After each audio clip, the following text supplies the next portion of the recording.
বর্ষবরণের আনন্দকে বহুগুণ বাড়িয়ে দেয় বৈশাখী মেলা। বাংলাদেশ ক্ষুদ্র ও কুটির শিল্প কর্পোরেশন বেসিক এবং বাংলা একাডেমির যৌথ আয়োজনে বাংলা একাডেমি প্রাঙ্গণে চলছে 7 দিন ব্যাপী বৈশাখী মেলা। সেখানে রয়েছেন আমাদের সহকর্মী গোলাম মুর্তজা। আমরা মেলার পরিস্থিতি সম্পর্কে তার কাছ থেকে জানবো। আমরা সরাসরি তার সঙ্গে সংযুক্ত হচ্ছে। মুর্তজা, দর্শনার্থীদের উপস্থিতি কেমন দেখতে পাচ্ছেন? আয়োজন নিয়ে কি বলছেন তারা, জানাবেন আমাদেরকে।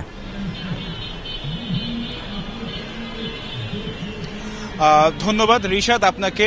প্রথমেই বিটিভির যে সকল দর্শক রয়েছেন সবাইকে জানাই নববর্ষের অনেক অনেক শুভেচ্ছা। আমরা এই মুহূর্তে আছি বাংলা একাডেমি প্রাঙ্গণে। বাংলার ঐতিহ্যকে, বাংলার সংস্কৃতিকে কিন্তু অনেকভাবেই প্রসার করে এই বৈশাখী মেলা। গ্রাম বাংলা থেকে শুরু করে শহর, সব জায়গাতেই যখন মেলার আয়োজন হয় সেখানে কিন্তু দর্শনার্থীদের উপচে পড়া ভিড় দেখা যায়। তার ব্যতিক্রম হয়নি আজ। আমি এই মুহূর্তে আছি বাংলা একাডেমির প্রাঙ্গণে। বিসিক এবং বাংলা একাডেমি তাদের যৌথ আয়োজনে কিন্তু আসলে এখানে বৈশাখী মেলা আয়োজন করা হয়েছে এবং এই বৈশাখী মেলাটি কিন্তু 7 দিন ব্যাপী এই মেলা হচ্ছে। আজকে মেলার দ্বিতীয় দিনে আমরা রয়েছি। মেলা চলছে সকাল 10টা থেকে রাত 8টা পর্যন্ত। মেলায় বিভিন্ন রকম পণ্য কিন্তু আমরা দেখতে পাচ্ছি।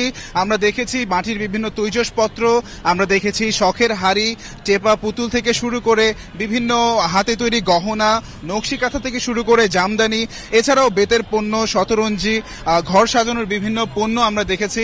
আমি এই মুহূর্তে একটি স্টলের সামনে আছি। আমি দেখছি যে এখানে বিভিন্ন বাঁশের পণ্য কিন্তু বিক্রি করা হচ্ছে। আমরা এখানে দর্শনার্থী দেখতে পাচ্ছি, তাদের কাছে জিজ্ঞেস করতে চাই, মেলায় এসে আপনারা কি দেখলেন, কেমন ঘুরলেন এবং কেমন লাগছে মেলায় এসে? জি, মেলায় আসতে পেরে অনেক খুশি হয়েছি। এখন কেনাকাটা করব, ঘুরবো, খাবো দাবো, এই করবো।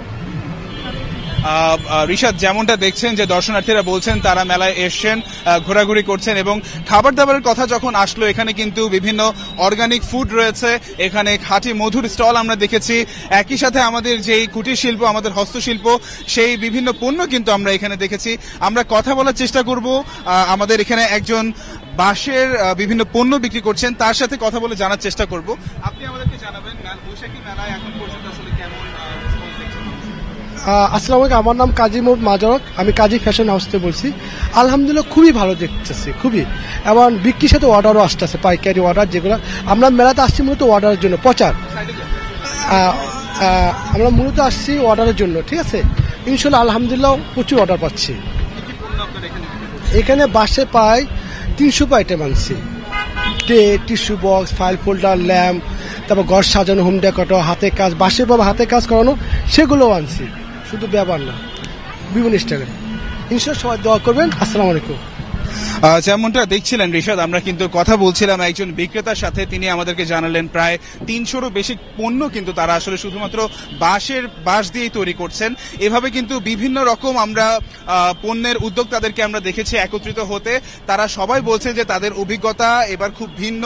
তারা এখানে দর্শনার্থীদের যেই ভিড় দেখছেন, তাদের যে সাড়া দেখছেন, সেটা আসলে বেশ অভাবনীয় এবং তারা আশা করছেন আগামী 5 দিন যে মেলা চলবে সকাল 10টা থেকে রাত 8টা পর্যন্ত, এই সময়টাতে আসলে তারা বেশ ভালো একটা বিক্রি করতে পারবেন। এবং বলে রাখা ভালো যে বাংলার যেই সংস্কৃতি, বাংলার যেই পণ্যগুলো, সেগুলো কিন্তু অনেকগুলি আধুনিকায়নের মাধ্যমে প্লাস্টিক এবং কাচের পণ্যে রূপান্তরিত হয়েছে। তাই বলে কিন্তু আমাদের এই হাতে তৈরি পণ্যগুলোর চাহিদা কোনো অংশেই কমেনি, বরং এর চাহিদা দিনকে দিন বাড়ছে।